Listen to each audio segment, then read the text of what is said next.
भगवान श्रीकृष्णांनी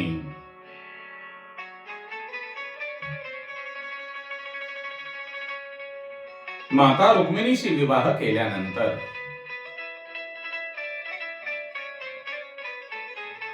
त्यांचे जे इतर विवाह आहेत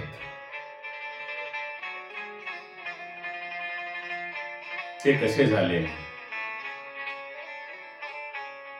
यावर आपण प्रकाश टाकणार आहोत. माता रुक्मिणीशी विवाह झाल्यानंतर पुन्हा श्रीकृष्णांचे जांबवंती, सत्यभामा, कालिंदी, मित्रविंदा, सत्या, भद्रा आणि लक्ष्मणा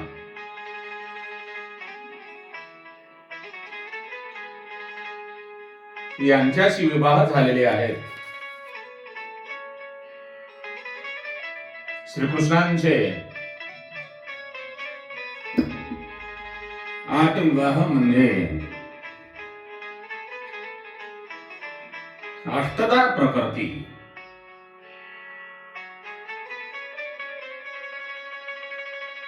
अष्टदा प्रकृतींनी विधात्यांची सेवा करणे,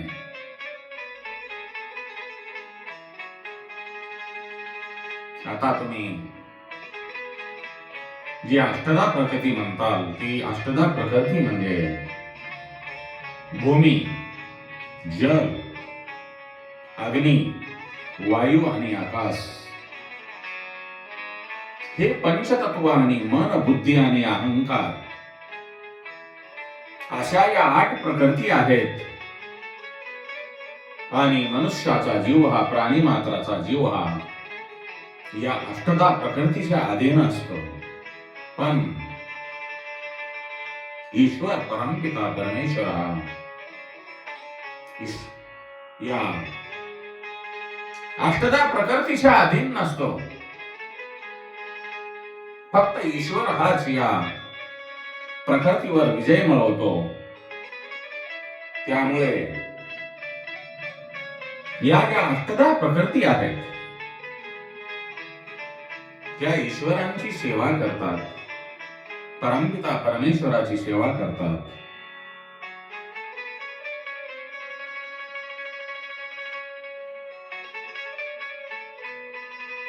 सुखदेव परीक्षितांना सांगतात,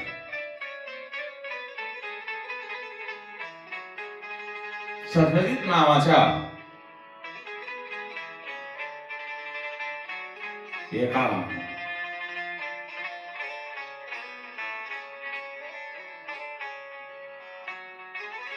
व्यक्तीचे नाव असून त्यांची कन्या सत्यभामा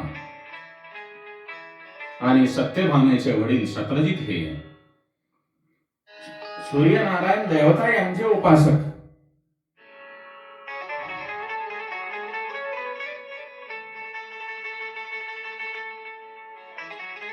सूर्यनारायण देवतेंचे उपासक असल्यामुळे सूर्यनारायण देवतेने त्यांना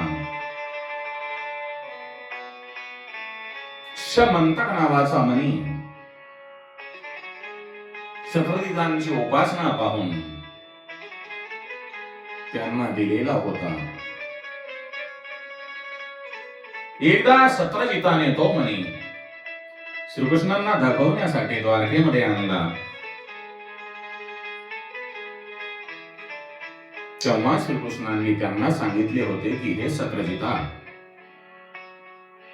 हा जो मणी आहे तो तू राजा उग्रसेन यांना भेट दे. पण शत्रजिताला ते मान्य झालेले नाही. तो परत मणी आपल्या गळ्यामध्ये धारण करून घरी घेऊन जातो. आणि घरी गेल्यानंतर एकदा शत्रजिताचा भाऊ प्रसेन हा तो मणी गळ्यामध्ये धारण करून मृगयेसाठी गेला. शिकारीसाठी गेल्यानंतर त्या प्रसेनियास सिंहाने प्रसेन आणि उग्र त्याचा जो घोडा आहे त्याच्यावर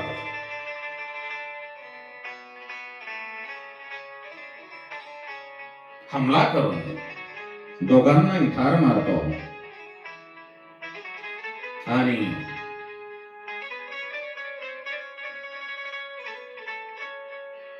तो सिंह प्रसेनाच्या गळ्यातला चमकता मणी गुहेमध्ये घेऊन जात असताना तो मणी जांबवंत नावाच्या अस्वलाच्या नजरेस आल्यानंतर दोघांमध्ये युद्ध होते आणि जांबवंत त्या सिंहाला मारून तो मणी आपण राहत असलेल्या गुहेमध्ये घेऊन जातो. तेथे गेल्यानंतर तो मणी आपल्या जांबवंती याची मुलगी असलेली सत्यभामाजीला खेळण्यासाठी देतो. मृगयेसाठी गेलेला आपला बंधू प्रसेन हा परत आलेला नाही हे सत्रजिताच्या लक्षात आल्यानंतर सत्रजित गावातील लोकांकडे चर्चा करतो. मला समंतक मणी हा भगवान श्रीकृष्णांनी मागितला होता आणि तो मणी त्यांना दिला नसल्यामुळे त्यांनी माझ्या बंधूला प्रसेनाला मारून तो मणी त्यांनी घेतला असावा.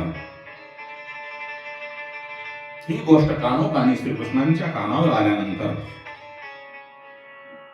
श्रीकृष्ण ते मणी शोधण्यासाठी गेले. त्यांनी गुहेमध्ये गेल्यानंतर जांबुवान यांच्यासोबत 28 दिवस युद्ध केले. शेवटी जांबुवान आला. माझ्यासोबत 28 दिवस युद्ध करणारे हे स्वतः परमात्मा परमेश्वर आहेत आणि हे दोपारी युग असून माझ्यासोबत असा 28 दिवस न थकता युद्ध करणारे श्रीकृष्णच असू शकतात. म्हणून त्यांनी जांबुवान आणि श्रीकृष्णांची स्तुती केलेली आहे.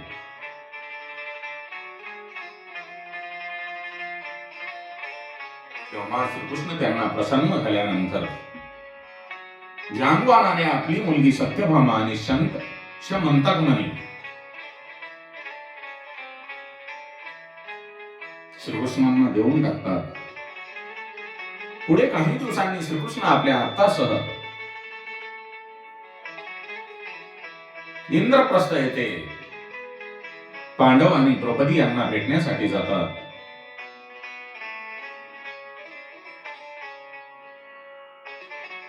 श्रीकृष्णांच्या भेटीमुळे सर्वांना आनंद होतो.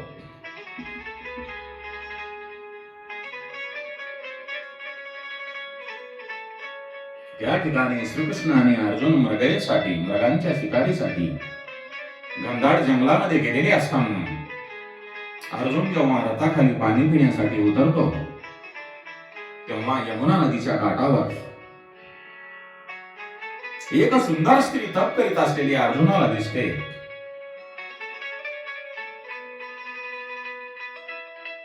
ती कोण आहे याची चौकशी करण्यासाठी श्रीकृष्णांनी अर्जुनाला तिच्याकडे पाठवले आणि चौकशी केली असता ती म्हणते, माझे नाव कालिंदी आहे आणि श्रीकृष्ण हेच मला पती व्हावेत याकरिता मी येथे तपश्चर्या करीत आहे. तेव्हा अर्जुन म्हणतो, हे सूर्यकन्ये, तू खरंच भाग्यवान आहेस. समोर थांबलेल्या रथामध्ये स्वतः श्रीकृष्ण आहेत आणि मी त्यांना घेऊन येतो असे म्हणून अर्जुन श्रीकृष्णांना कालिंदीकडे घेऊन येतात आणि श्रीकृष्ण कालिंदीचा पत्नी म्हणून स्वीकार करतात. तिसरे लग्न अवंती येथील राजकन्या मित्रविंदा ही श्रीकृष्णांच्या आत्याचीच मुलगी. तिच्या स्वयंवरासाठी श्रीकृष्ण गेले असता मित्रविंदाने श्रीकृष्णांच्याच गळ्यामध्ये माळ घातली आणि आपले पती म्हणून वरले.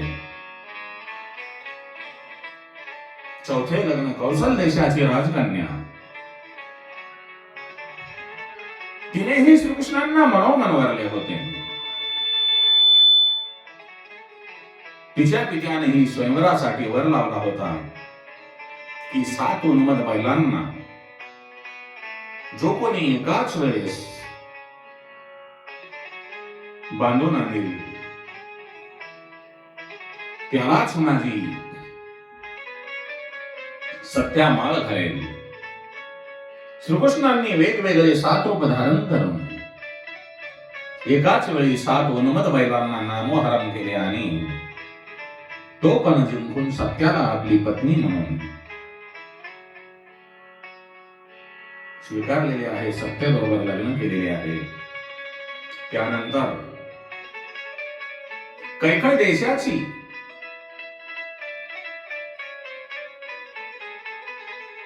राजकन्या श्रुतिकृती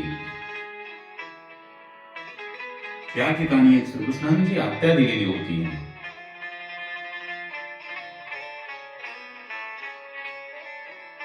तिची कन्या भद्रा हिचाही विवाह तिच्या आग्रहास्तव श्रीकृष्णाशी झालेला आहे.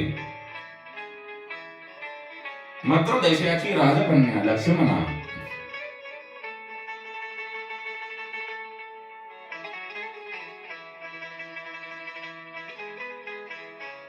हिलाही श्रीकृष्णांनी स्वयंवराच्या वेळी इतर राजांचा पराभव करून पत्नी म्हणून स्वीकारलेले आहे. मायबापांनो, भाविकांनो, आपला जो ग्रस्त आश्रम आहे, श्रीकृष्णांनी जे 8 विवाह केलेले आहेत आणि 8 ग्रस्त आश्रमामध्ये आपल्या 8 राण्यांसह प्रवेश केलेला आहे.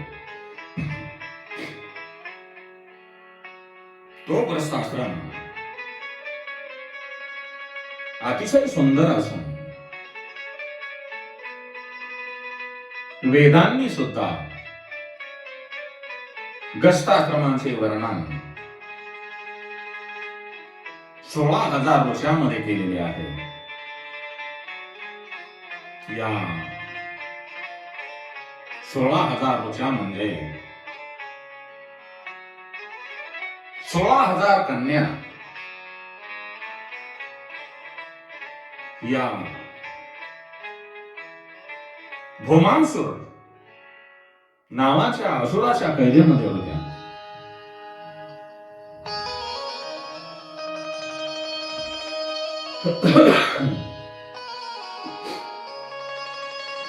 भौम म्हणजे काय?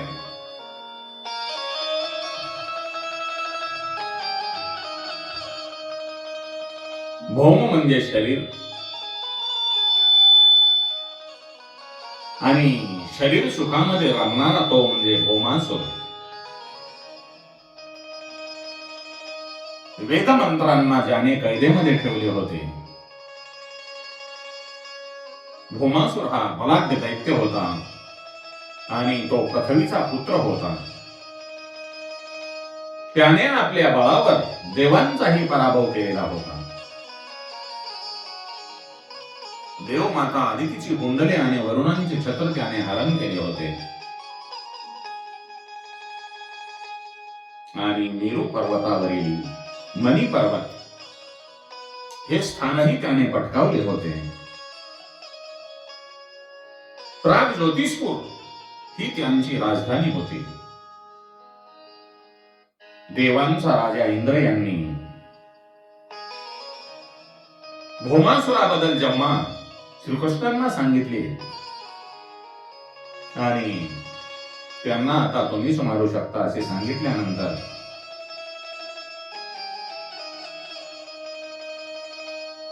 देव कार्य करण्यासाठी आपली पत्नी सत्यभामा हिला सोबत घेऊन श्रीकृष्ण प्राग ज्योतिषपुराकडे निघतात. सत्यभामा ही युद्धामध्ये सारथ्य करण्यात आणि युद्धामध्ये पटाईत होती. प्राग ज्योतिषपुरामध्ये गेल्यानंतर भगवान श्रीकृष्णांनी आपल्या सुदर्शन चक्राच्या साह्याने आणि पांचजन्य शंखाच्या घोषामध्ये नगरीमध्ये प्रवेश करून त्यांनी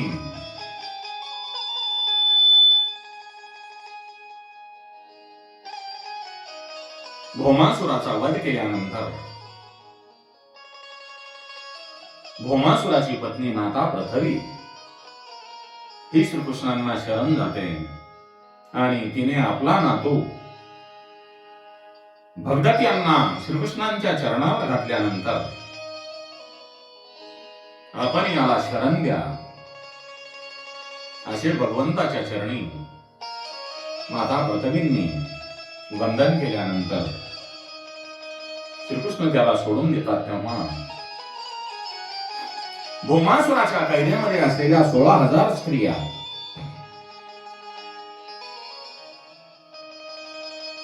यांना श्रीकृष्णांनी भौमासुराच्या बंदीतून मुक्त केल्यानंतर त्या श्रीकृष्णांना शरण येतात. त्या म्हणतात, हे श्रीकृष्ण, हे जगतपालका, हे द्वारकाधीशा, आमचा उद्धार तुझ्याशिवाय आता कोणीही करू शकणार नाही. कारण त्या स्त्रियांचे म्हणणे खरे होते.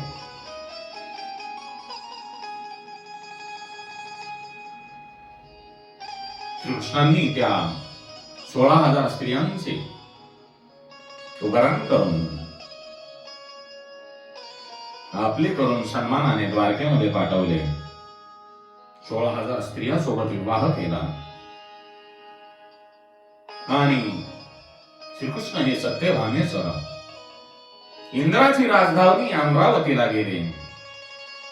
इंद्राने त्यांचे आदरातिथ्य केले. तेथील सौंदर्य पाहून सत्यभामेला आनंद होतो, ती प्रसन्न होते. अमरावती मधला जो कल्पवृक्ष आहे तो सत्यभामेला आवडल्यानंतर श्रीकृष्ण तो कल्पवृक्ष उपटून घेऊन आपल्यासोबत निघाले असताना सर्व देव श्रीकृष्णांच्या विरोधात उभे टाकतात. श्रीकृष्णांनी त्यांना विरोध करून तो जो वृक्ष आहे पारिजातक वृक्ष तो सत्यभामेच्या अंगणामध्ये आणून लावलेला आहे. श्रीकृष्ण द्वारकेमध्ये आल्यानंतर त्यांनी भौमासुराच्या पाद्यामध्ये असलेल्या 16,000 स्त्रियांचे पाणी ग्रहण केलेले आहे.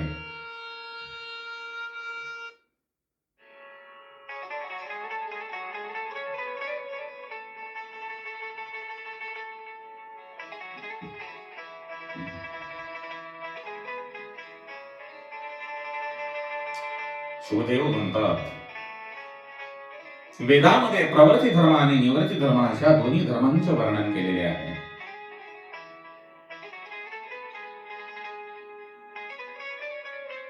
वेदांचे तात्पर्य हे त्यागामध्ये आहे, भोगामध्ये नाही. कारण मनुष्य जीवाला अनेक भोग भोगण्याची सवय झालेली असते. त्यामुळे तो पटकन भोग विलासाचा त्याग करू शकत नाही. म्हणून त्याला निवृत्ती स्वीकारता येत नाही. म्हणून वेदांनी ठिकठिकाणी प्रवृत्ती धर्म सांगितला आहे. गीतेमध्ये अनासक्तीचा बोध केला आहे. गीतेचे ज्ञान आणि भक्ती यांना गौण मानलेले नाही. गीतेचे ज्ञान, भक्ती आणि कर्म या तिन्हींनाही आवश्यक मानलेले आहे. शंकराचार्यांनी म्हटले आहे, चित्तशुद्धीसाठी कर्म आवश्यक आहे. आणि कर्म भक्तिपूर्वक करावे. भगवंताचे चिंतन करत असताना कर्म करावे आणि भक्तिपूर्वक केलेल्या कर्मामुळे चित्त एकाग्र होते आणि चित्त एकाग्र जगामध्ये झाले म्हणजे आपले जे चित्त आहे ते चित्त एकाग्र झाल्यानंतर ज्ञान साधना शक्य आहे आणि ज्ञानामुळे परमात्म्यांच्या सुखाचा अनुभव घेता येतो, परमात्म्याचा अनुभव घेता येतो. म्हणून आपण भगवंताची भक्ती करत असताना आपल्याला ज्ञानही असणे आवश्यक आहे, कारण ज्ञानामुळे आपण परमात्म सुखाचा अनुभव घेऊ शकतो. आणि ज्ञान प्राप्त झाल्यानंतर अनन्य भक्ती, कोणतेही कर्म करत असताना, चालताना, बसताना, झोपताना, उठताना भगवंताचे नाम संकीर्तन करत चला.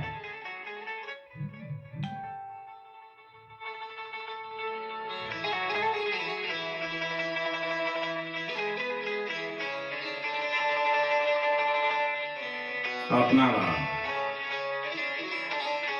नक्कीच याचा फायदा झाल्याशिवाय राहणार नाही, कारण मनुष्य जीवनामध्ये भगवंताच्या भक्तीशिवाय काहीही शिल्लक आपल्या सोबत येणार नाही. धन संपत्ती ही जीवाला भोगण्यासाठी आहे, परंतु भगवंताचे नाम संकीर्तन हे आपल्या सोबत येणारे बॅलन्स आहे आणि ते बॅलन्स आपल्याला घेऊन आपल्या निजधामाला जावयाचे आहे, कारण आपण या पृथ्वी तलावर फिरण्यासाठी आलेलो आहोत. आपली जी यात्रा आहे ही तीर्थयात्रा आहे. या तीर्थयात्रेमध्ये आपण भगवंताचे नाम संकीर्तन करायला पाहिजे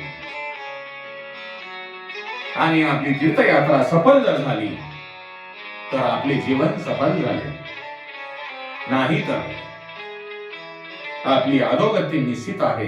म्हणून श्री कृष्ण गोविंद हरे मुरारे,